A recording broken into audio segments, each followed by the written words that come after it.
Hola, muy buenas. Bienvenidas y bienvenidos a este nuevo Café con Mimo. Quizás, bueno, estoy encantada de presentaros a César y Sharam, que ahora le pasaré palabra para que os cuenten un poco más de dónde venimos cada uno. La idea de hoy es reflexionar alrededor del ODS 11 y entonces de presentaros y conversar con vosotras sobre un triple balance que tenga que ver las personas, el trabajo, el cuarto sector y las ciudades y el medio ambiente. Entonces, bueno, si os parece, os paso con Sharam, que se pueda presentar un poco y agradecer muchísimo presencia vuestra y de estas dos personas fantásticas que me acompañan. Muchas gracias, Eleonora. Y sí, encantado de estar aquí. Gracias por la invitación a este café tan rico y muy bien. Y la verdad que sí, yo soy Sharam Yalda y desde año pasado he creado una empresa social, digamos, social ambiental, se llama Human Nation. Y soy economista y ecologista a la vez, que a veces es difícil unir estos dos lados del mundo, pero realmente que se puede hacerlo y eso es lo que estoy intentando hacer, es cómo llevar la ecología y esta visión social a la empresa y a emprendeduría y a los ecosistemas de apoyo a la innovación y emprendeduría y empresa, ¿no? Un poco lo que es la visión de Human Nation desde una perspectiva más profunda, más de reflexión sobre los retos societales en este momento de transición, de transformación que estamos viviendo. Eso básicamente.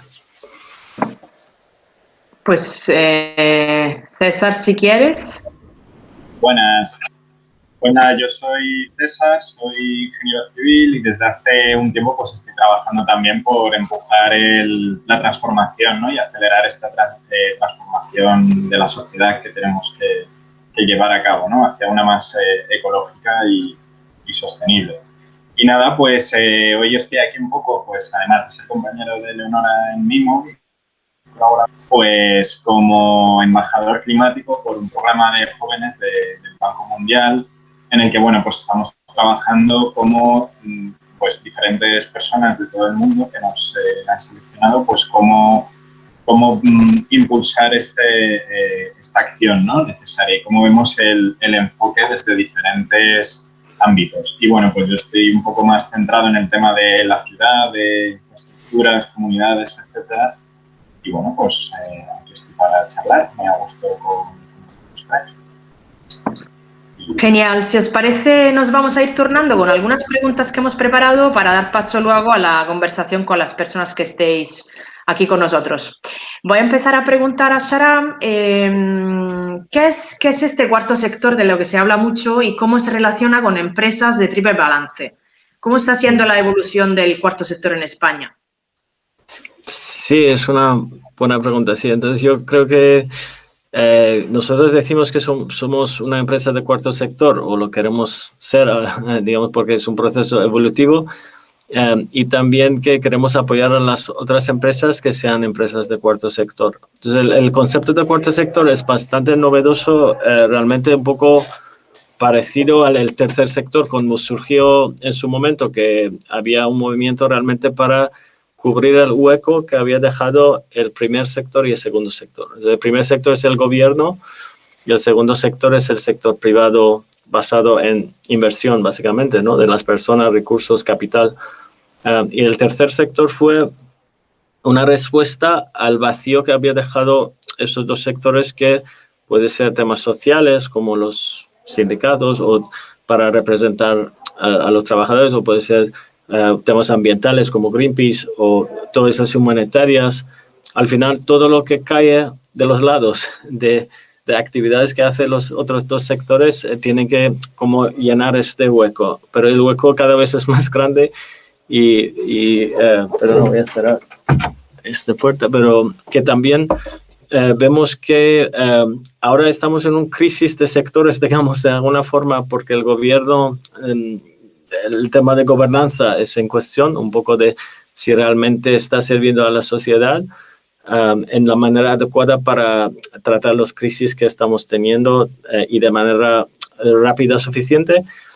Por otro lado, el segundo sector, que ha estado en los últimos 50 años solo enfocado en maximizar el beneficio económico, ¿no? Ese paradigma de Milton Friedman, que se ha metido mucho en los ADNs de las empresas, que solo tienen que maximizar beneficio económico, también ha dejado un rastro, ¿no? de lo que se llaman externalidades, ¿no? Todo efecto de contaminación o impacto social, eso que al final no se ha tratado, tienen que hacer las empresas de tercer sector, ¿no? Pero el problema es la sostenibilidad de empresas de tercer sector, porque no tienen un modelo económico sostenible, no hay un modelo de negocio atrás.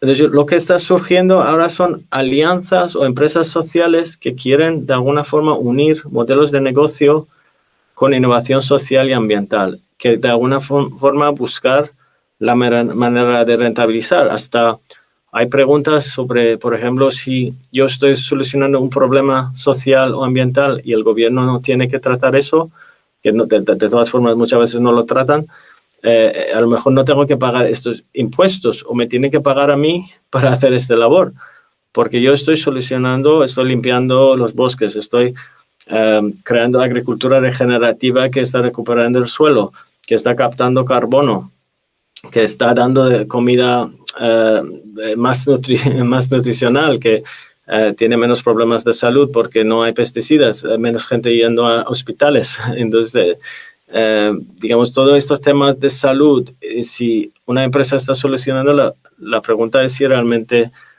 tiene sentido que les traten como una empresa solo for profit que externaliza todos estos costes. Y a lo mejor está compitiendo conmigo a un precio más barato. Por ejemplo, entonces todas esas preguntas, porque tú realmente si vas a la carrera hacia abajo, que siempre vas a trabajo más barato, digamos labor, vas a otro país donde se paga menos, hay menos reglamentos, menos trato social, más fácil contaminar, no tienes que pagar todo eso, obviamente puedes tener un producto más barato, pero si quieres costar todo esto dentro de tu modelo de negocio, hay que pagar más. ¿Cómo vas a competir a par? Entonces, la idea es poner en valor todo esto que estamos creando. Si bien son sellos, son maneras de trazabilidad, maneras de crear comunidades que se reconocen entre ellos y hay confianza, todo eso es lo que estamos mirando. Y, perdona, muchas veces hacer alianzas, por ejemplo, con el gobierno, con una universidad, un centro tecnológico, otro ONG, para crear empresas híbridos, lo que se llama empresas al final que son socios en partnership, ¿no? Como mejor que beber. ¿No tienes café, Sharam? Qué mal. Mejor que beber agua y dejar de hablar. Porque ya te tienes que preguntar a César. Algo me está diciendo mi cuerpo. Eso. Y eso un poco. Y ahora sí, hago la pregunta a César, que es ¿por qué es importante centrarse en las comunidades y ciudades sostenibles, tal y como marca el objetivo específico de los ODS, el número 11 en concreto? Sí, pues eso, pues nos estamos centrando un poco en el objetivo, en el ODS 11, que, bueno, para quien no conozca, los Objetivos de Desarrollo Sostenible son estas 17 metas que se ha planteado todos los países de las Naciones Unidas de aquí al 2030, pues para alcanzar este proceso, ¿no?, de descarbonización y de desarrollo sostenible en la sociedad. Entonces, bueno, pues para mí el ODS 11, el que se centra en las comunidades y ciudades sostenibles, es la clave en el sentido en el que durante toda la historia, digamos que las ciudades han sido quienes han marcado el paso de la civilización, ¿no?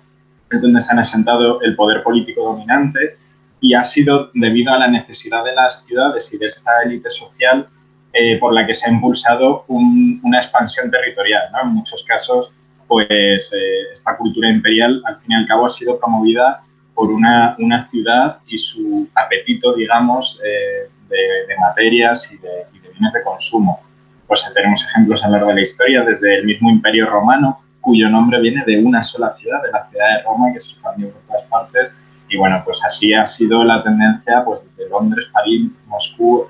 Al fin y al cabo, los imperios se expandían pues con esta cultura, idea de abastecerse y de buscar recursos en última instancia, ¿no? Entonces, esta es un poco la trayectoria que tenemos hoy en día, la trayectoria que hablabas tú de también empresarial y de consumo, ¿no? En el postcolonialismo, pues nos ha quedado esta manera de entender el territorio y el paisaje como zonas de explotación y de destrucción. Y al fin y al cabo, pues tenemos unas ciudades pues muy basadas en esa corriente, ¿no? En la que en función de su consumo, da igual el producto que sea y de la distancia que venga, pues genera un efecto mariposa, digamos, y unas consecuencias en el otro lado del mundo. O sea, lo podemos pensar en la mayoría de los productos que consumimos, ya sea seda, algodón, café, té, oro, marfil, sal, azúcar, cacao, todo en algún punto viene de otras partes del mundo, ¿no? Y afecta en el paisaje. Entonces, es ahora, justo en este punto, cuando de verdad toca contenerse un poco, ¿no? Las ciudades tenemos, o sea, ahora estamos en un contexto de superpoblación mundial.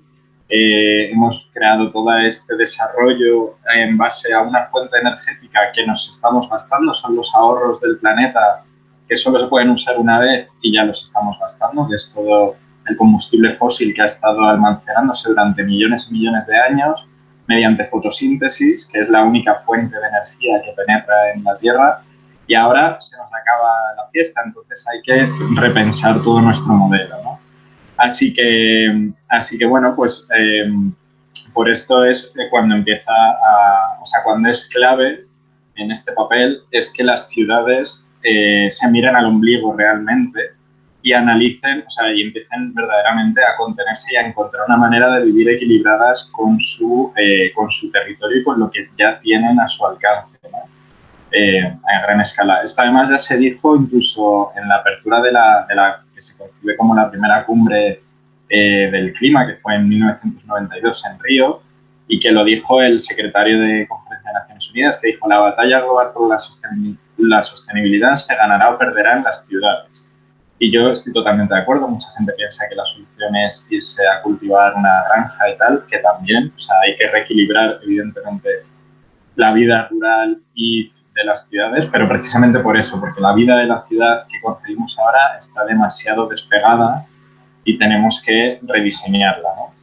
Y bueno, por suerte, lo positivo es que está viendo despertar, ¿no? Cada vez hay más iniciativas internacionales que van en esta línea. O sea, aquí la Unión Europea, que es un poco punta de lanza en todo esto, tiene programas específicos como Climate Key que van en esa línea, y han surgido pues estas iniciativas internacionales como C40 Cities, que también que son las 97 principales ciudades del mundo, que se han unido pues para generar prácticas de desarrollo sostenible y compartir experiencias, ¿no?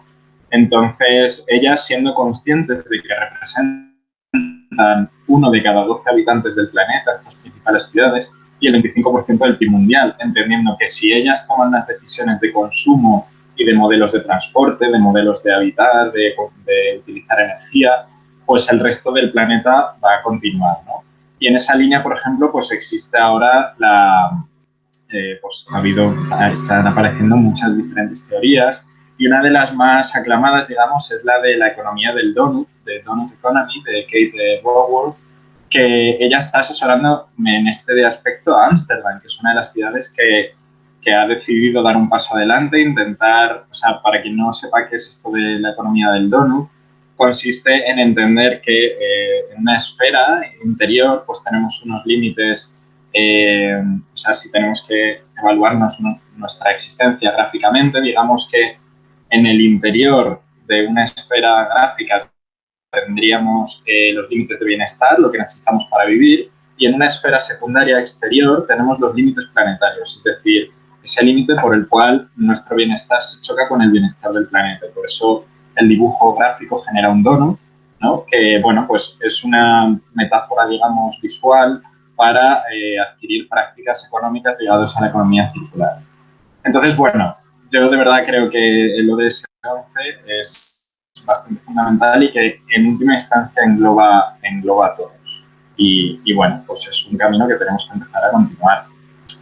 Camino que además, como el que le quiero preguntar a Eleonora, que en consecución, en la consecución de ciudades y comunidades sostenibles, ¿cuál es el papel de las personas y qué entiendes por intergeneracionalidad?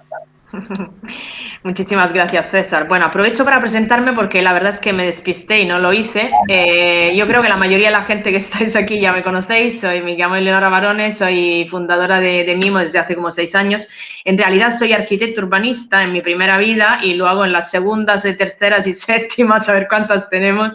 Soy profe de yoga, soy mentora, doy clases de innovación intergeneracional, pero bueno, el tema intergeneracional y todos los proyectos en los que trabajo, colaboro, están relacionados muchísimos con las personas, el propósito y el entrar en acción, ¿no? El proyecto, o sea, el proyecto como herramienta para entrar en acción desde tu propósito.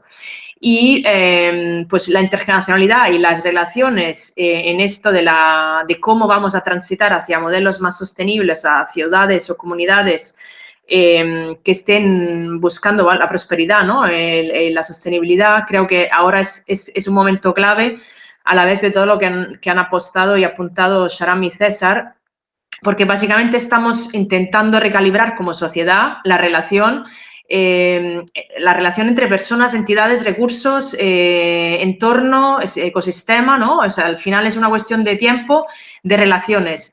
Y las personas tenemos mucho que ofrecer, no solamente mucho que depredar en el entorno, ¿no? Y realmente en una sociedad longeva, que además de ser longeva es digital, es desigual, es tecnológica, es global, ¿no? Muchísimos de los retos que tenemos, la longevidad es un aspecto que a mí me interesa especialmente porque se está viendo, digamos, como mucho más vinculado, por lo menos desde mi punto de vista, se está viendo como, madre mía, tenemos un tsunami demográfico, tenemos a muchísimas canas, aquí la revolución de las canas, como empezábamos diciendo al principio, pero realmente atesora muchísimas oportunidades, ¿no? No solamente porque estamos más generaciones vinculadas a la vez en poder resolver y poder ofrecer soluciones a estos retos que nos presentan, y también porque tenemos la capacidad, digamos, de repensar totalmente servicios y productos que estábamos utilizando, bueno, en la era industrial, básicamente. Realmente la intergeneracionalidad es un enfoque transversal, nació en Estados Unidos, se ha propagado en el resto del mundo, en Europa se hacen muchísimos proyectos con ese enfoque. Realmente se desconoce bastante, no obstante, muchas entidades y especialmente, bueno, Mariano Sánchez, que siempre me gusta nombrar, que es el faro de España, yo creo, y de Europa en estos temas, al lado de Sacramento Pinazo. Esas dos personas yo creo que me han enseñado muchísimo a nivel personal y son las que más abanderan este enfoque, ¿no? Pero la verdad es que me gustaría como apuntar a 3 características principales que quizás no se estén hablando demasiado, ¿no? En esto de cómo las personas podemos apostar por nuevas relaciones y por nuevas comunidades. Una es vinculada a la intergeneracionalidad, una es la diferencia entre edad y generación.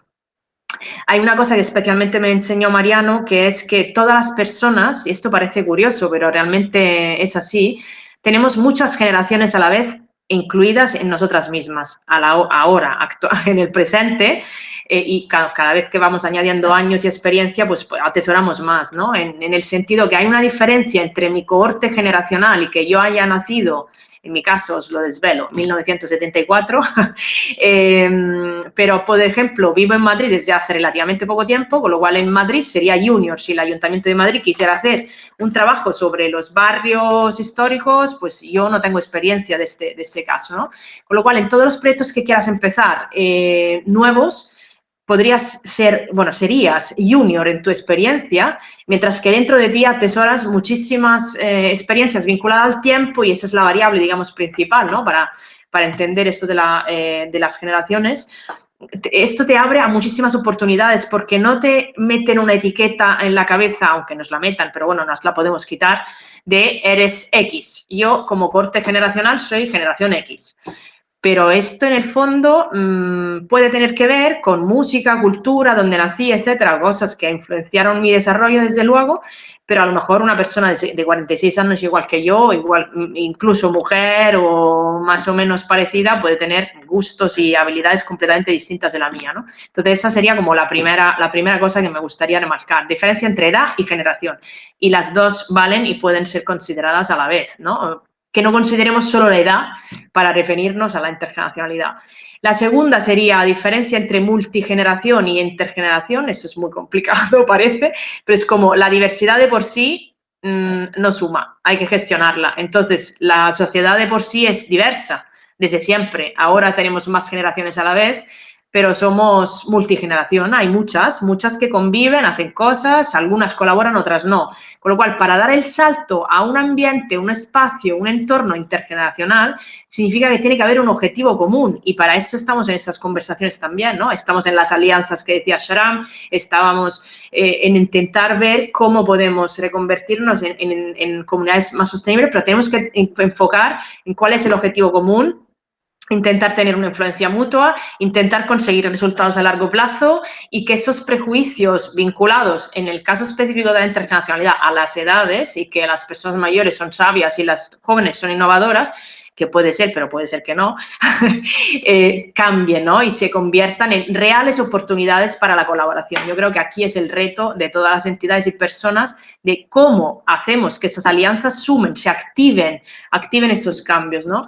Entonces, bueno, esa sería una de las segundas cosas muy importantes que creo que hay que resaltar y que la participación y las relaciones es como la parte más importante, ¿no? O sea, para sumar realmente necesitamos conectar con el ser y con quienes somos. Esto nos hace muy parecidos. Para proyectos y para activar alianzas somos todos muy diferentes, pero entonces es la parte creativa, digamos, ¿no? que hace que las cosas se puedan complementar. La parte de seres humanos somos todos iguales, entonces hay que buscar estas similitudes, estas diferencias para ir activando las colaboraciones. Me callo. Vamos a preguntarle a Sharam, para seguir hablando de transiciones, digamos, ¿cuál es el mayor reto en la transición del modelo económico actual, pregunta complicada, hacia modelos más distributivos o distribuidos que tengan en el centro a las personas y el planeta? Sí, muy bien, sí. Esta pregunta va muy hilado a lo que has dicho también, yo creo, porque yo creo que llevamos mucho bagaje, ¿no? Como histórico, como se dice, the baggage, ¿no? Como tenemos este rastro histórico también, porque todo esto viene de muchos años, digamos, de los imperios que hemos hablado, ¿no? De César también estaba hablando de cómo estaba estructurado el poder y siempre ha habido lo que yo prefiero la palabra de struggle, como en vez de lucha, pero lucha parece como estar luchando contra algo, pero un struggle es una lucha constante de la sociedad y de las personas intentar buscar su libertad, su creatividad, su manera de relacionarse, digamos, de una manera que para ellos es lo que tiene sentido. A veces lo que quería decir es realmente viene de muy lejos esta cultura patriárquica, ¿no? De unos gente con poder, con armas que iban a conquistar terreno y también, digamos, desde la revolución científico-industrial también lo que ha pasado es hemos pasado a un sistema patriárquico para además racionalista y mecanístico. Entonces, este pensamiento mecanístico que para la industrialización ha sido muy útil y para desarrollo de cosas, básicamente herramientas y la ciencia, yo creo que nos ha hecho avanzar muchísimo en los últimos 200 años, gracias a recursos naturales, gracias a las personas que tenían toda esa creatividad y hemos llegado a tener mucho avance en ese sentido tecnológico, científico, industrial y demasiado casi, ¿no? Tenemos un montón de cosas y no sabemos qué hacer con ellos y el resultado es un montón de basura y también ha quedado con mucha desconexión entre las personas, mucha división. Ahora tenemos la crisis mayor ambiental, que es un síntoma de todo esto, es cambio climático el síntoma mayor, digamos, de esta industria basada en fósil, en energía fósil. Y el otro lado es una división, una polarización enorme a nivel de sociedad, a nivel global, a nivel de ciudad, a nivel de tu barrio, a nivel de tu apartamento en tu piso, que casi no se habla. Digamos, al final este como segregación de las personas, de individualismo, viene de un pensamiento mecanístico, un pensamiento industrial, patriárquica, que no hemos perdido nuestro poder individual. Eso lo que dice es que si tú miras en tu dentro, ves que realmente tenemos muchas cosas en común, tenemos un montón de poder, de creatividad, de hacer, de movernos, digamos, y de relacionarnos, pero estamos ahí esperando para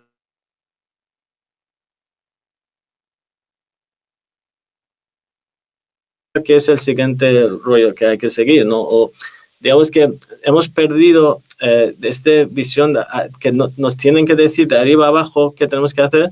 De hecho, ese viene de las religiones de siempre. Digamos, hace 2000 años las religiones pudieron controlar masas de personas para mover ejércitos y luego crearlas.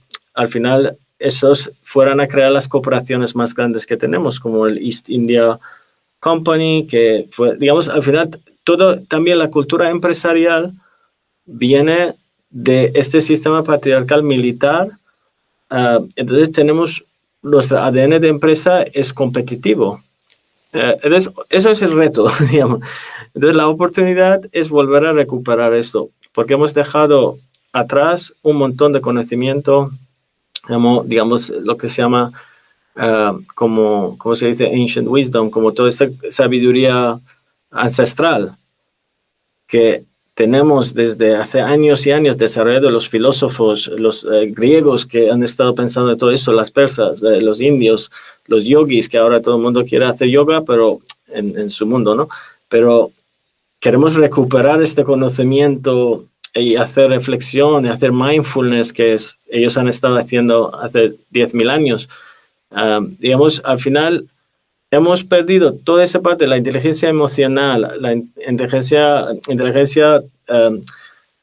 trascendental, digamos, ese de pensar que somos parte de un universo, que no somos solo un laboratorio. Digamos, todo esto hemos perdido. Entonces hay que recuperar y realmente yo creo que tenemos mucha oportunidad ahora con las herramientas digitales y ahora estamos en la época de una transición tan grande como fue la revolución científica, pero es de nuestra época, porque ahora estamos en una revolución regenerativa, porque tenemos dos opciones. Bien, hacemos esta transición regenerativa y cambiamos totalmente nuestra manera de relacionar con uno mismo, con el otro y con el planeta, o vamos a lo que se llama la sexta época de extinción más grande, ¿no? Que es lo que estamos realmente desarrollando, porque es así tan claro, porque los científicos dicen que tienes dos opciones.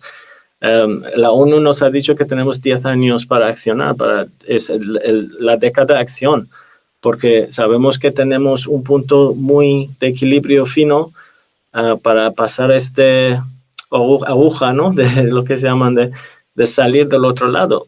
Y yo creo que tenemos la capacidad de hacerlo, pero lo que has dicho, Eleonora, es de mirar hacia adentro, pero no solo en mindfulness en casa solo, pero con los demás, y relacionarse y crear comunidades, como ha dicho César, pero la ciudad es la comunidad, al final son las personas, y empezar a relacionarnos como humanos y crear empresas éticas con valores que quieren aportar servicio en vez de extraer. Entonces, esos son lo que veo como la nueva economía que nosotros queremos promover y el ecosistema para promover esto. Y es un poco la manera corta, larga de decirlo todo, pero ahora voy a callarme y preguntar a César que son las Smart Cities la promesa de futuro que pasará con el mundo rural. ¿Qué pasará con el mundo rural si los Smart Cities son la promesa del futuro? Sí, pues va muy en la línea un poco a lo que tú también estabas diciendo, ¿no? Que esta pérdida de conexión y la necesidad de un mundo regenerativo, ¿no? Y cuando se habla de todo esto del futuro, digamos que se señala mucho a este tecno-optimismo que llevamos acumulando en el siglo XX, ¿no? Que es que, bueno, la tecnología nos salvará, vendrá algo que desarrollará el futuro, que será estupendo, y bueno, como que la gente, pues, de una manera un poco más pasiva, digamos que cede sus esperanzas a este futuro posible, ¿no? Y ahí aparece, pues, la figura de las Smart Cities, ¿no? Basadas en, o sea, las ciudades inteligentes, basadas en esta hiperconectividad de las cosas, la eficiencia. Y bueno, muchas veces se habla de ella como el futuro, ¿no? Como el futuro que puede salvar pues, a la sociedad y demás. Y bueno, pues sí y no. O sea, a veces desde el mundo, sobre todo desde el mundo tecnológico, el mundo de las nuevas grandes corporaciones de Internet, pues se ve una proyección de un mundo de smart cities en el que pues hay una alta tecnificación de los objetos, el Internet de las cosas está implicado en todo. Y bueno, realmente yo soy un firme defensor de unas ciudades verdaderamente sostenibles. No tienen por qué estar basadas al 100% en tecnología. Evidentemente, tenemos una tecnología que ha llegado para quedarse, que la conectividad de las cosas, la computación, etcétera, nos ayuda y es buena para optimizar procesos, pero tiene que verse con cierta perspectiva, ¿no? No es lo mismo las necesidades de una ciudad en Occidente o las capacidades que ya tiene que otras ciudades en otros lados del mundo, ¿no? Entonces, una verdadera ciudad del futuro tiene que ser aquella que tiene un equilibrio mucho más amplio con el mundo rural, precisamente. Por eso también lo destaco. Digamos que tenemos un desequilibrio brutal entre los dos modelos y hay que llegar a un punto medio, ¿no? En el que las ciudades dejan de ser solo consumidoras, o sea, son un agujero negro, digamos, de materias, de energías, de recursos, que todo viene de un mundo rural o de un mundo natural, ¿no? Al que despropian de todo esto. Entonces tiene que haber un equilibrio un poco basado en el propio origen de las ciudades, ¿no? En ellas mismas se producían alimentos, ¿no? Y hay que volver de alguna manera a hacerlo en la medida de lo posible, ¿no? Alrededor de las ciudades todavía, o sea, están ubicadas la mayoría en zonas fértiles, en la mayoría de los casos en las riberas de los ríos.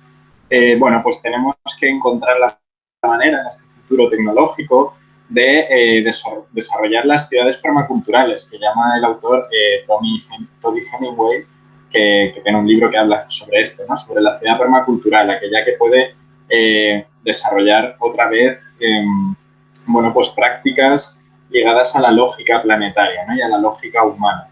En ese aspecto también hay otra autora que se llama Caroline Steele, que ella también acuñó el concepto de sitopía, ¿no? Que quiere decir, sitos viene de la palabra comida y topos de lugar, ¿no? Entonces es el lugar de la comida, como refiriéndose a las ciudades, lugares sitópicos donde se puede producir alimentos. Y realmente yo estoy a favor de ello. Evidentemente, lo que decimos, ¿no? No solo tiene que haber un mundo rural basado en unos megacultivos, monocultivos, que lo único que hacen es destruir el paisaje para alimentar a ciudades que están alejadas porque necesitan producir grandes cantidades, sino que estos cultivos tienen que poco a poco volver a una lógica biodiversa, en la que, bueno, más acorde a sus capacidades, y las ciudades también tienen que empezar a encontrar manera de alimentarse, ¿no? Y de producir, puesto que volvemos a lo mismo. Estamos basados en un producto, o sea, en unas capacidades, digamos, energéticas que no vamos a disponer de ellas, ¿no? Entonces hay que transformarlas verdaderamente.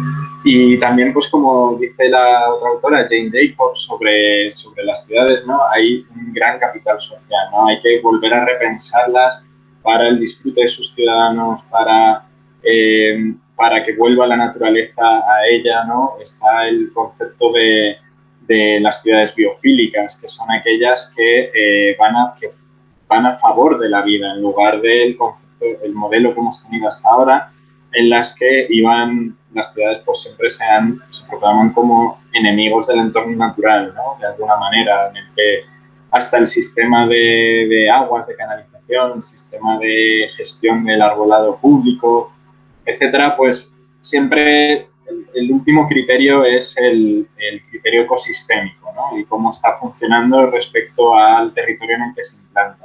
Y tenemos que cambiar radicalmente esta manera de verlo, ¿no? Otro autor que también me gustaría mencionar es Jeff Brookman, que también tiene un libro que se llama Bienvenida a la Revolución Urbana, ¿no? Y él habla también de estas ciudades sistema, en las que se entiende una ciudad en la que es un sistema ligado a su territorio y a su paisaje y convive con él, ¿no? Así que, bueno, pues creo verdaderamente que si las ciudades empiezan a replicar este modelo, habrá un reequilibrio con el mundo rural en el que, gracias también a las tecnologías digitales y comunicativas, el nivel de vida en el mundo rural, en el entorno rural, también podrá ascender, ¿no? Y podrán tener los mismos servicios digitales que en otras zonas y poco a poco habrá un reequilibrio, ¿no? Y las ciudades deben tender a una reducción de su crecimiento, ¿no?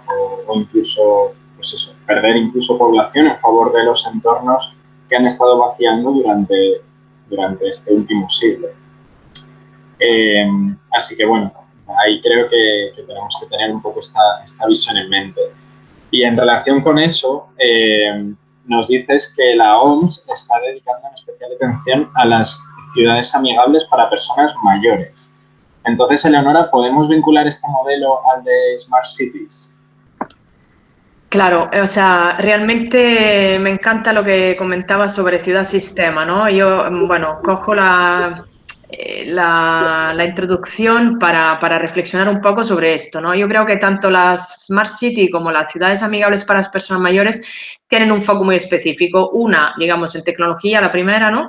Y la segunda tiene un foco específico en personas mayores, porque, claro, en una sociedad longeva tenemos más personas mayores en la pirámide demográfica, en las ciudades, en las comunidades, ¿no? Yo creo que ambas tienen enfoques distintos.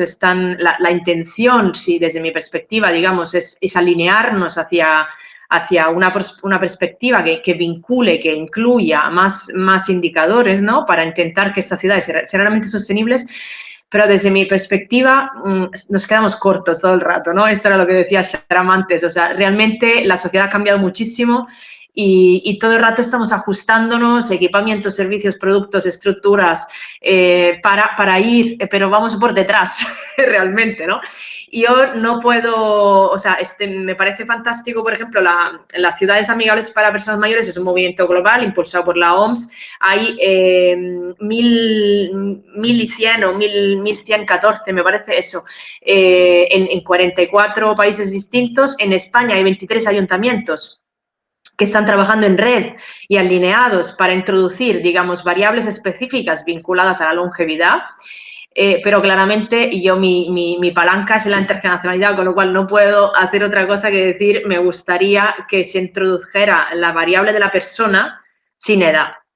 Para mí, la ciudad-sistema tiene que incluir todas las herramientas posibles. Entonces, lo que necesitaríamos, y es muy complejo, por supuesto, es un nuevo mapa que incluya el medio ambiente, que incluya lo social, que incluya la persona, que incluya todos los discursos que estamos haciendo aquí, pero que tengo la sensación todo el rato que seguramente por complejidad de los problemas, cogemos una línea y vamos a por ello, pero al final tenemos muchas líneas a la vez y no somos capaces de ver los ejes transversales. Entonces, ciudad-sistema tiene que ver a nivel sistémico, a nivel holístico, a nivel inclusivo, todas las variables a la vez, porque hay que ver las ciudades amigables para las personas mayores, igual que la tecnología, cómo aporta en esto de la sostenibilidad, y esto hay que analizarlo por separado, por supuesto, por una parte, pero hay otra que es el sistema. Y desde mi perspectiva como arquitecto urbanista, esto me parece lo más importante para reconstruir el camino, para mejorar, para rediseñar, para ajustar el camino. Cada vez que hacemos un paso nos damos cuenta que nos hemos descuidado un parámetro. Entonces, tenemos que construir estos nuevos mapas que son apoyándose en estas redes internacionales. Quizás las Smart City están más vinculadas con lo que son ciudades más grandes, ¿no? Las ciudades amigables para las personas mayores están en ayuntamientos también muy pequeños, con realidades más rurales, ¿no?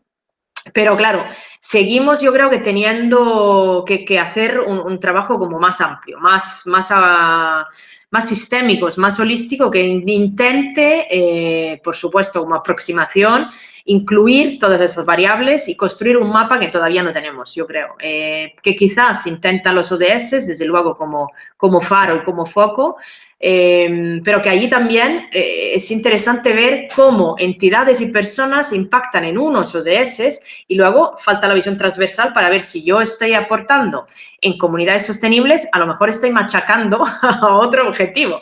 Y esto es muy difícil de controlar, pero me parece que es, digamos, que es el reto que nos toca y las alianzas por eso son la clave, ¿no?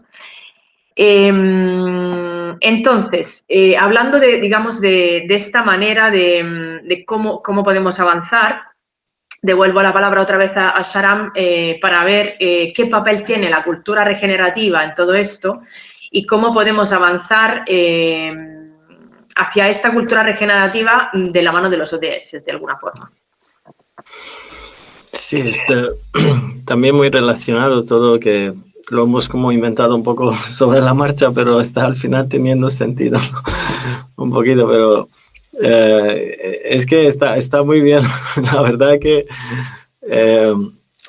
estoy haciendo esto, es mucho más rico así hablándolo, porque se entiende que esa visión sistémica que ha dicho César y la parte intergeneracional, yo estaba también mirando la cultura regenerativa desde empresa, cómo se puede hacer posible, ¿no? Esta visión.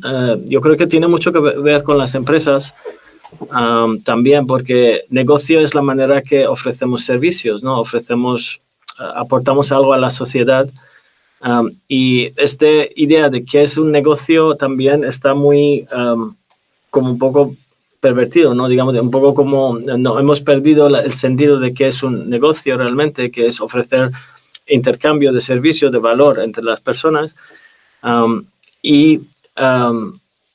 Realmente a dónde voy es que la cultura regenerativa tiene una visión más de reciprocidad y de intercambio basado en valores de la naturaleza, como la permacultura, que la riqueza está en la diversidad, que se puede hacer las cosas con colaboración mejor que competición, por ejemplo, y que hay que actuar a nivel local, pero tener esta visión global, sistémico. Por ejemplo, esos son los principios un poco de la cultura regenerativa.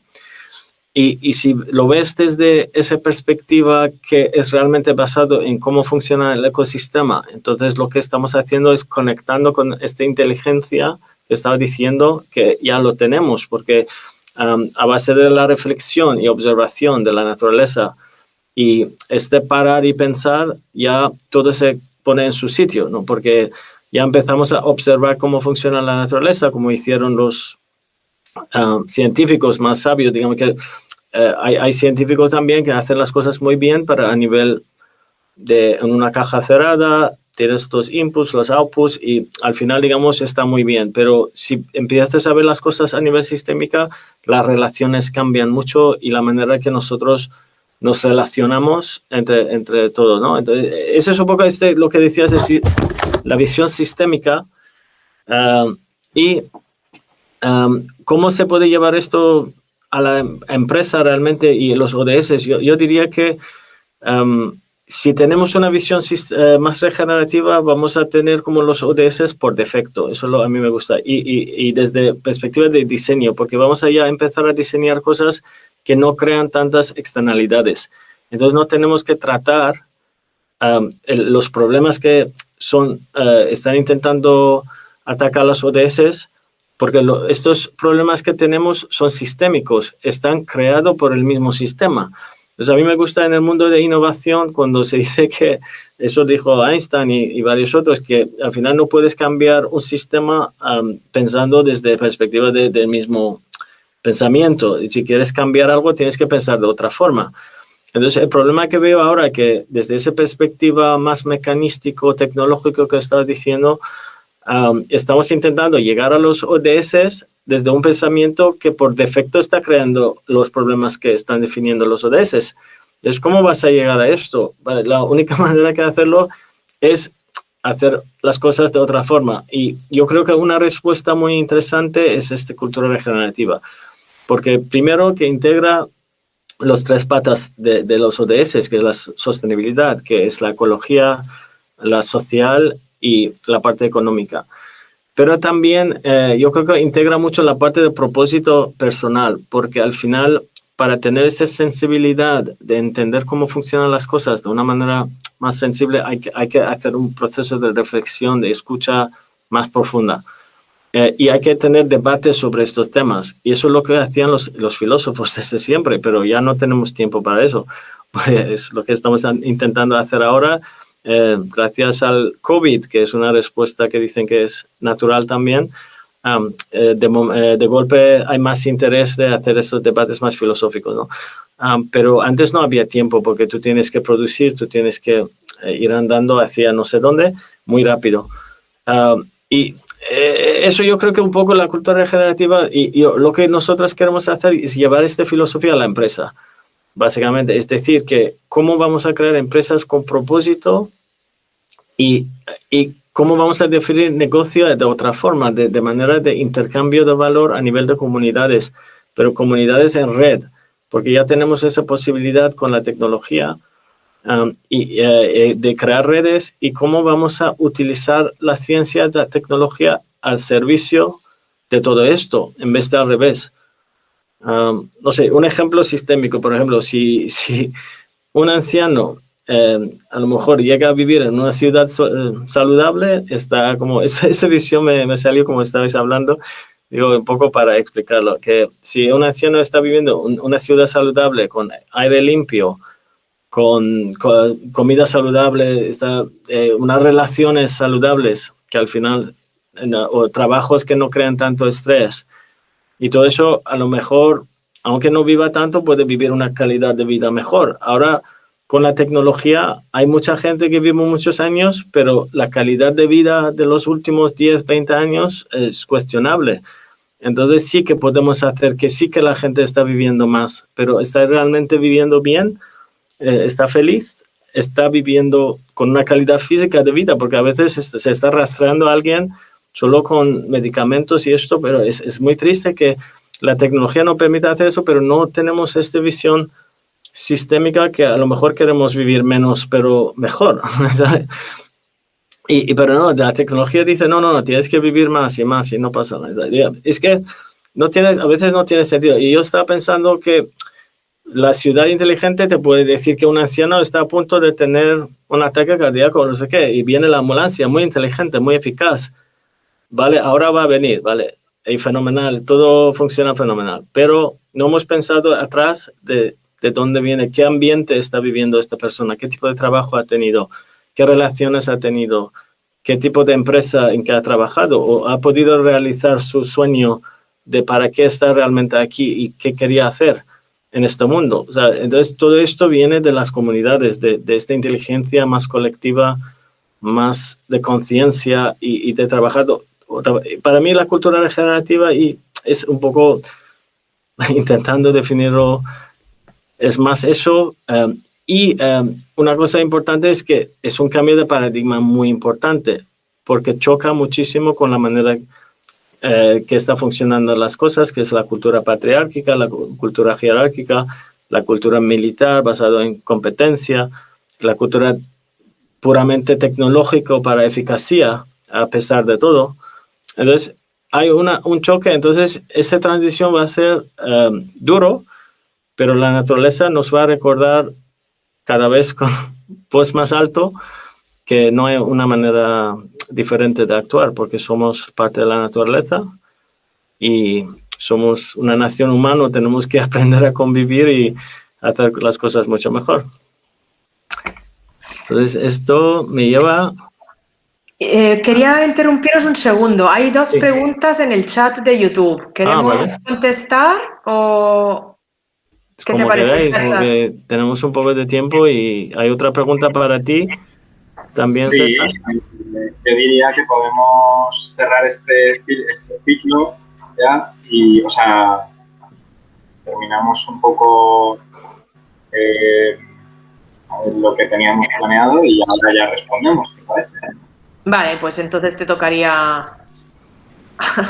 Sí, yo hago esta pregunta para César y luego dejamos 10 minutos para preguntas, si se puede. Perfecto. Entonces, vale. ¿En qué aspectos claves deben las comunidades y ciudades centrarse en esta transición? César. Pues es que justo estaba muy en la línea de lo que estabas comentando ahora, ¿no? O sea, me estaba inspirando mucho, o sea, cuando has mencionado, por ejemplo, a Einstein, yo muchas veces menciono a Buckminster Fuller, que fue este arquitecto que hablaba de, bueno, en vez de atacar un sistema, ¿no? Diseña un alternativo que funcione mejor y que haga que se transite de uno a otro, ¿no? Y para mí es un modelo de referente que es un poco lo que me empuja a seguir en todo esto, ¿no? Y cuando hablabas antes también de este tipo de balance, de este desarrollo personal, es pues también esta filosofía, por ejemplo, japonesa, ¿no? que llaman con el ikigai, ¿no? De desarrollarte profesionalmente y tener como... O sea, que tu vida, vivimos en un contexto en el que el desarrollo de lo que se supone que la sociedad tienes que alcanzar, al fin y al cabo te despega de lo que tú personalmente te deberías desarrollar, ¿no? y fomentar. Y tiene que ser todo lo contrario, tiene que ir todo alineado, ¿no? Que tu desarrollo vaya de acuerdo al desarrollo social, al desarrollo planetario, etcétera. Entonces, en esa línea, pues bueno, las comunidades y las ciudades como grandes escenarios donde habitamos, pues tienen que tener también estos principios, ¿no? Lo que hablábamos, antes se había vivido de espaldas al equilibrio del planeta y ahora hay que darle la vuelta a la tortilla de manera radical. Entonces, lo primero que hay que hacer en la alimentación, al fin y al cabo somos un mamífero, o sea, somos un mono y como todos los animales en la Tierra, lo primero que necesitamos es nuestra propia supervivencia y eso es cómo producimos alimentos, ¿no?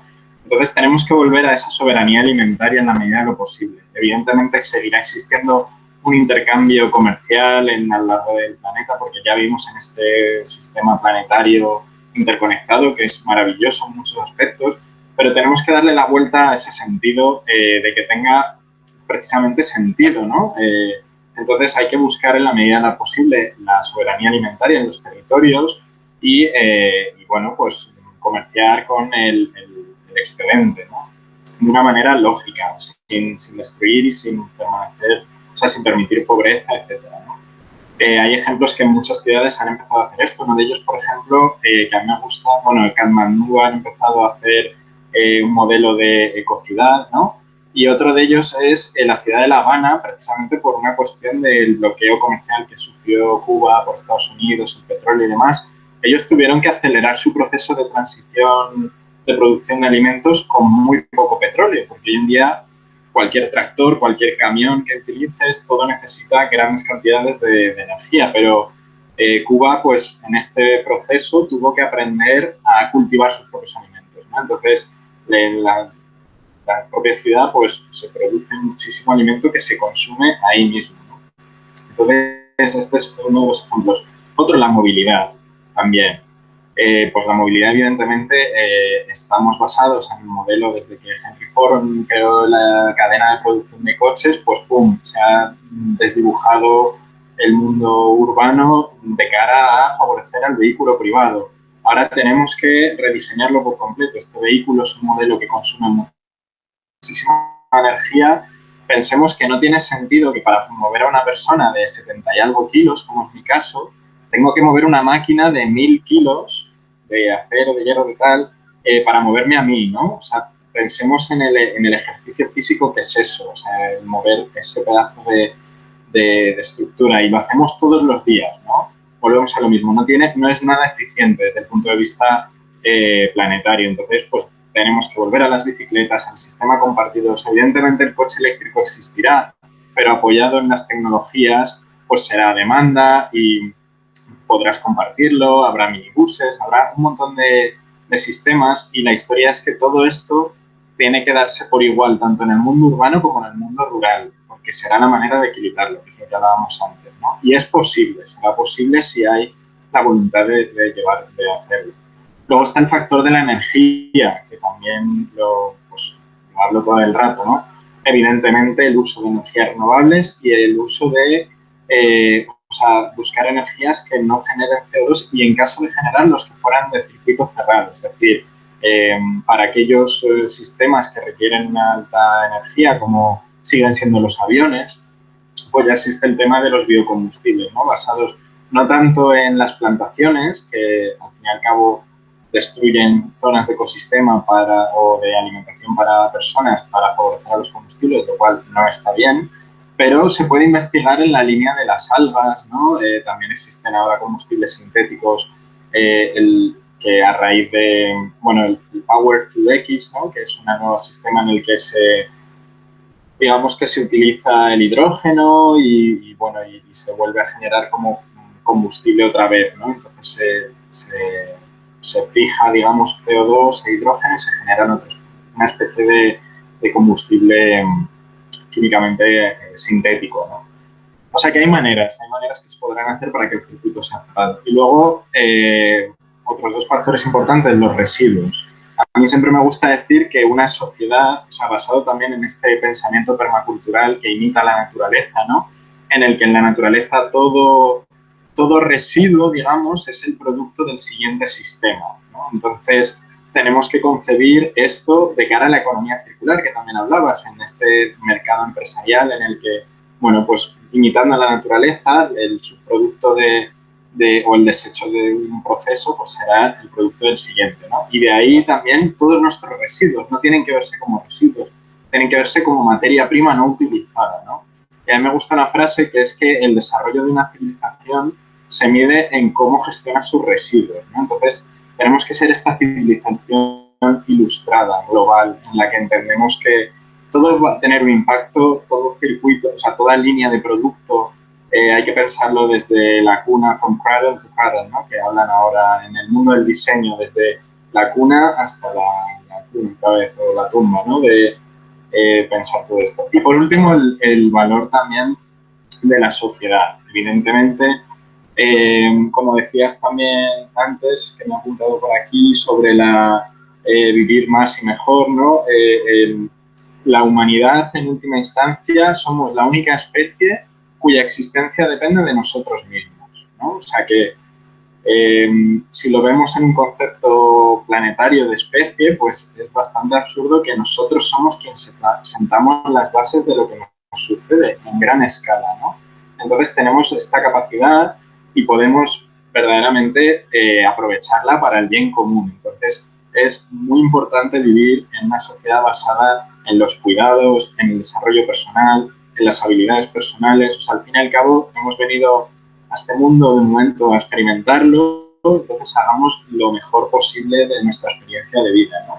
Y ya por último suelo decir que me gusta también esto que hablabas, ¿no? De vivir en salud, y me gusta mucho el concepto de One Health, de una única salud global, que se ha puesto muy de moda ahora en la pandemia, que se hablaba de tenemos que tener salud humana, pero tiene que haber salud animal, porque ahora con todo esto de la zoonosis y los saltos entre especies, como el coronavirus, el SIDA, etcétera, tiene que haber salud ecosistémica, tiene que haber un planeta saludable y muy rico en diversidad.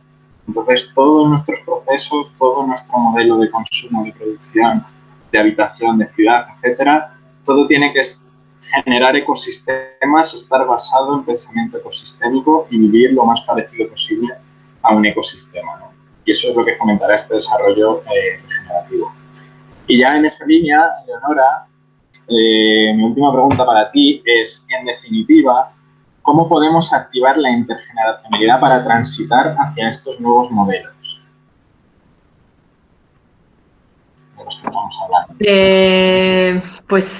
Sí, la verdad es que está todo súper entrelazado y me ha encantado lo que ha dicho Sharam antes, ¿no? Esta conversación la hemos montado síncrono y asíncrono durante varias semanas, y hoy es el resultado que brilla por el propósito, digamos que estamos, la verdad es que súper alineados, entonces muy contenta. Desde mi perspectiva, o sea, enlazando con lo que decíais de más años, más calidad de vida, desde mi perspectiva hay una cosa, una parte es, queremos más calidad de vida y más alineada con lo que somos y quizás en alguna parte menos con lo que hacemos, desde mi perspectiva hay que centrarnos bastante más hacia adentro para ver qué queremos hacer y cómo caminar hacia adelante. Y lo otro es qué sentido, ¿no? ¿Qué sentido? ¿Cómo damos sentido a estos años de más, ¿no? Todavía estamos con muchas cosas que el edadismo, la discriminación por edad, todas las discriminaciones culturales, raciales, etcétera, que siguen incidiendo en aspectos muy, muy pequeños, digamos, de la amplitud que podríamos ser. Y bueno, desde Mimo, digamos, tenemos la idea muy clara de los 4 pasos que hacen falta para activar un poco, para alinearnos en la creación de esas comunidades. Lo primero es lo que estamos intentando hacer aquí y lo que estamos volviendo, yo creo, a necesitar, que decía Sharam de filosofía. Necesitamos informar, ser transparentes, comunicar, un poco reflexionar sobre dónde está la prioridad, porque realmente yo creo que cada persona, y eso es de todo normal, ¿no? Tenemos 1000 necesidades, deseos, capacidades, etcétera, pero quizás hace falta decir, bueno, esto lo dejo en un segundo plano porque ahora la prioridad es otra. Entonces, para esto, desde mi perspectiva, tenemos que apoyar, tanto como personas como entidades, a la toma de decisiones, a la toma de conciencia de dónde estamos y cuál es la prioridad realmente, ¿no? Con lo cual sería una primera línea. Una segunda es como una vez que sabemos que quizás hay que actuar en una dirección, muchas de las personas, algunas veces o entidades incluso, pueden no sentirse capacitadas, ¿no? Para esto, con lo cual es como otra vez volver a conectar desde nuestro propósito, pero desarrollarnos con herramientas, por supuesto desarrollo emocional, desarrollo organizacional, esas entidades que tú hablabas, Sharam, las organizaciones TIL, todos los movimientos que están en ebullición. Realmente estamos en un momento súper oportuno y súper propicio. Desde mi perspectiva hay muchas entidades que están cambiando mucho, pero a mí me falta siempre un poco más de comunicación y de transparencia en esto para que otras entidades nos podamos sumar más y mejor, ¿no? A esto de cómo se hace realmente, porque las intenciones están, yo creo que faltan herramientas, ¿no? Que estén más compartidas, más validadas, más aprovechadas, quizás, incluso a nivel universidad, tercer sector, empresa, administraciones públicas. Necesitamos encontrar una manera ágil de publicar y que estas publicaciones sirvan, ¿no? De alguna forma para entonces utilizar esas herramientas y sentirnos capacitados y con confianza para actuar. Y luego, por supuesto, bueno, las alianzas no están en este orden, pero están siempre. Encontrar embajadores y aliados en el camino es importantísimo, no podemos ir solos. Estamos llenos de personas y proyectos estupendos que no consiguen sumar porque no encontramos la masa crítica necesaria y suficiente, ¿no? para hacer camino. Y activar estos proyectos, desde mi perspectiva, tenemos que activar microcambios. Cuando empezamos con Mimo al principio, yo tenía grandes expectativas y ambiciones para hacer proyectos grandes, etcétera, y bueno, incluso los hicimos algunas veces, pero creo que tanto personas como entidades necesitamos como rutinas, microcambios alineados con una visión para conseguir el gran cambio. No podemos descabalar todo y todo patas arriba, porque al final necesitamos soporte para andar. Entonces, los proyectos de transformación con aliados y alianzas deberían ser como pequeñas cosas, poniendo el foco muy actuable, muy replicable, muy escalable. Desde luego, para mí, la intergeneracionalidad es un poco esto, ¿no? Es poner el foco en las personas, en las relaciones y quizás construirlo, como decíais ambos, ¿no? Con este enfoque en el diseño.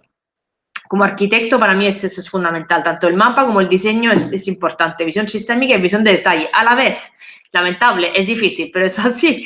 Pero el diseño enfocado a las capacidades, a las necesidades, a los objetivos de las personas y de las entidades, más allá de las etiquetas que tenemos. Porque si nos enfocamos en el por qué, el para qué, quizás esto pues, nos ayudaría a estudiar itinerarios individualizados en estas ciudades y comunidades que tengan velocidades distintas, no pasa nada, son tamaños y velocidades distintas, pero que todas haya como igualdad de oportunidades, de alguna manera, ¿no? Si queréis, empezamos con las preguntas, que aquí hay dos, podemos contestar todos, no sé exactamente cómo. Aquí Marta nos pregunta ¿cuáles os parecen los puntos de partida quizás más útiles para acelerar un cambio a una mirada más ética en las personas? No sé si hacia las personas, en las personas. Pues yo creo que ya en parte lo he contestado antes. No, a mí me gusta mucho esta pregunta porque es verdad que, si me permitéis que responda a me ha gustado la pregunta porque sí, creo que es un poco yendo a la práctica también de cómo vamos a realmente hacer lo posible, pero como dices, muchos hemos estado hablando de eso, pero también para resumir desde mi perspectiva es mucho de relación en conectar y estar en comunicación, y esto es lo que estamos haciendo, pero desde perspectiva de honestidad, ¿no? De realmente revelarnos y ser curiosos en qué estamos y, digamos, lo que queremos lograr como una comunidad. Entonces, para eso tenemos que empezar a hablar.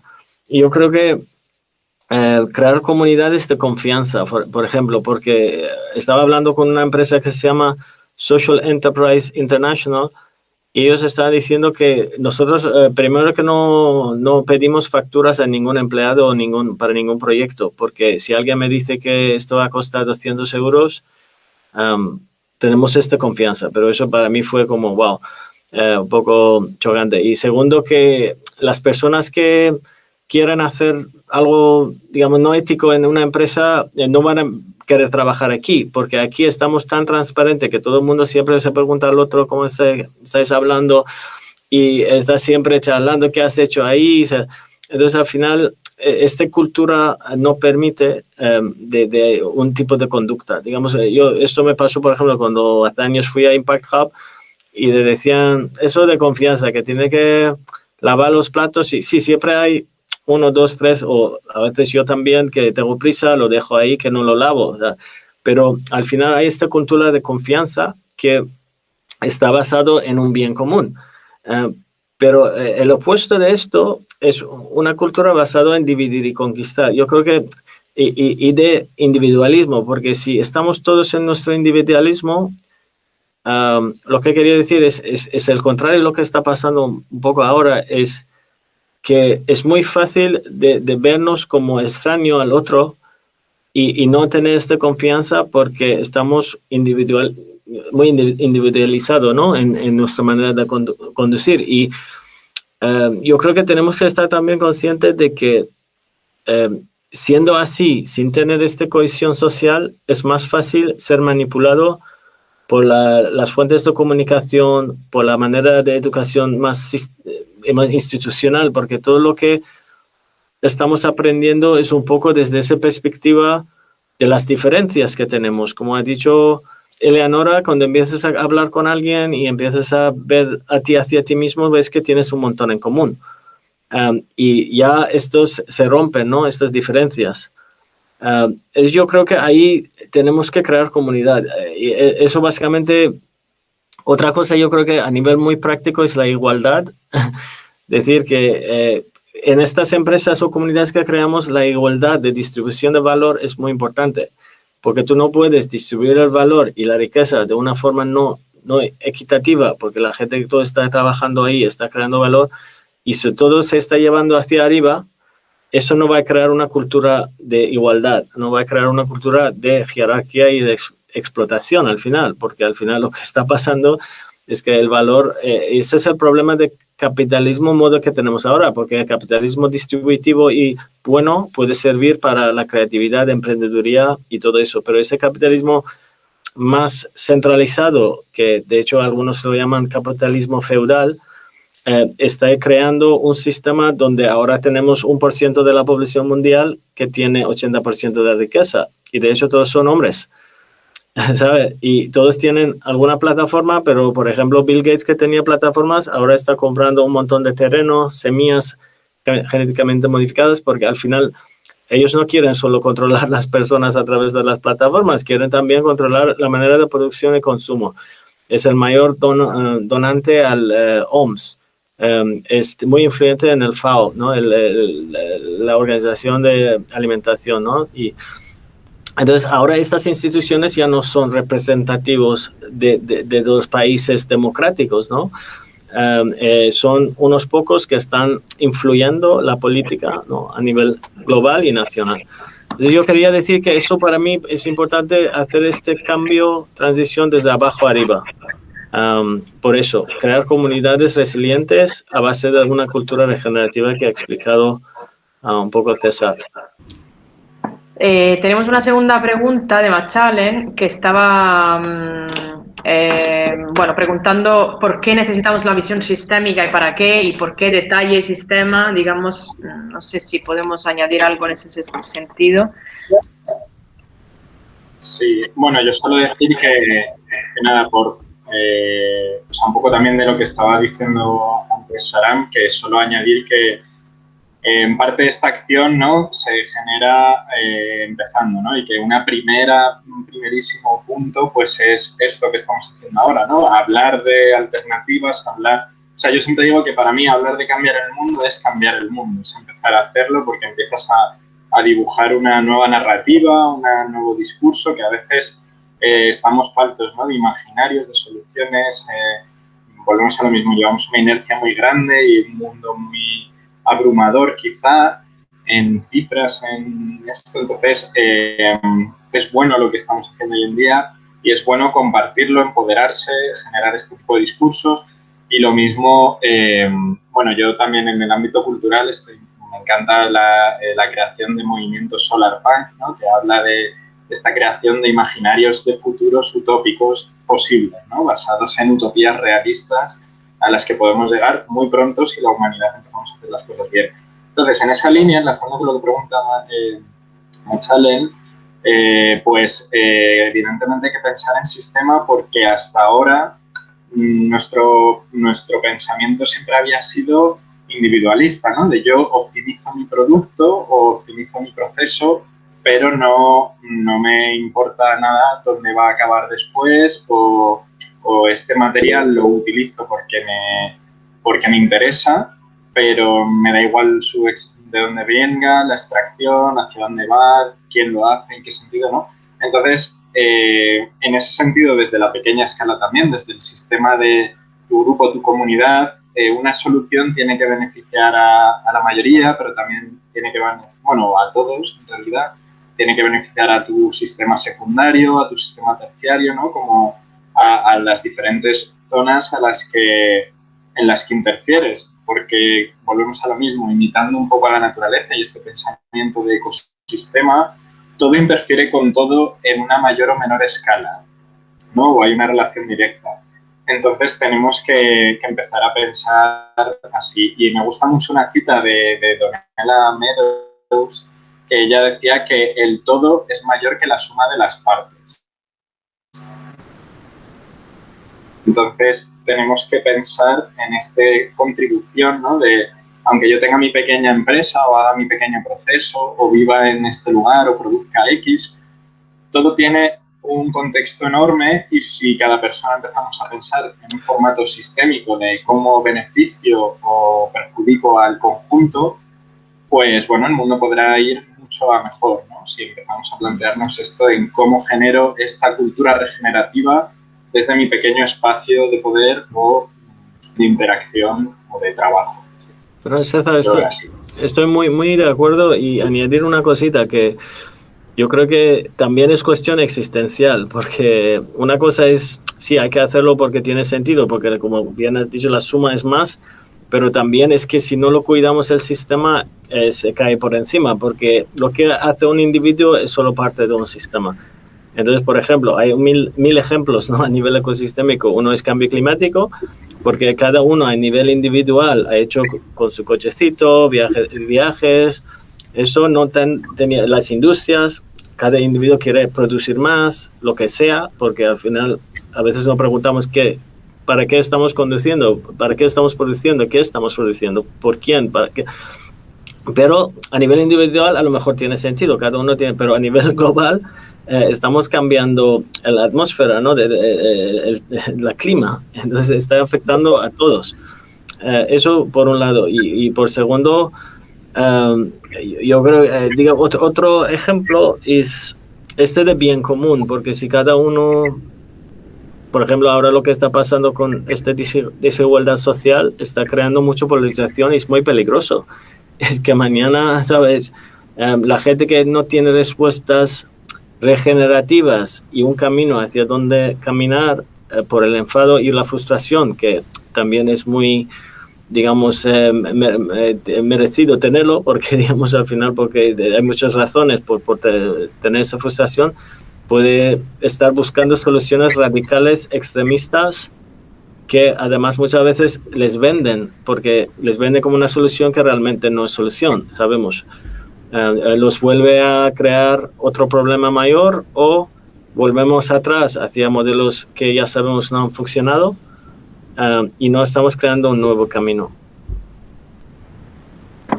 Genial. La verdad es que, bueno, veo que no hay preguntas de más.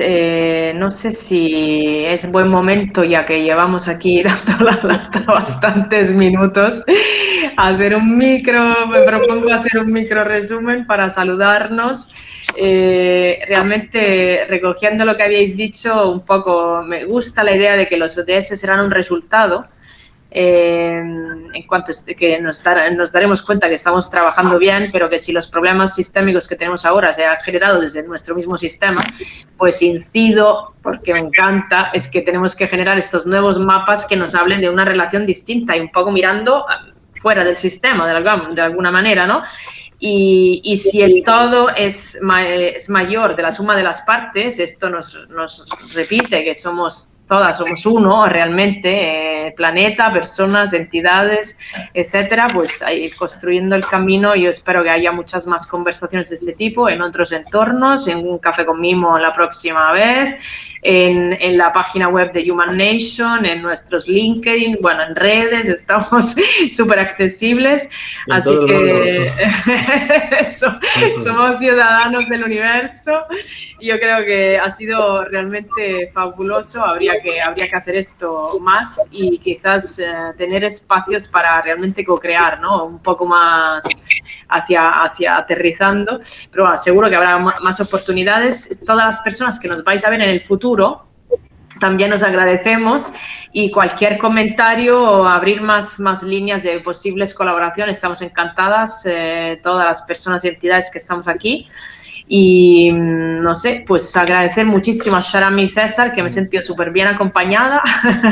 Lástima que no ha habido mucho café, pero bueno. Ahora voy a tomar uno. Eso. Voy a dar las gracias a la gente que ha escuchado todo este rollo durante tanto tiempo, porque ha sido más que pensábamos, pero también que nos hagan preguntas, pero sobre todo que hagamos comunidad, que hagamos relaciones de alguna forma para apoyarnos entre todos. Genial. Pues nada, muchísimas gracias y buen fin de. Os saludamos aquí.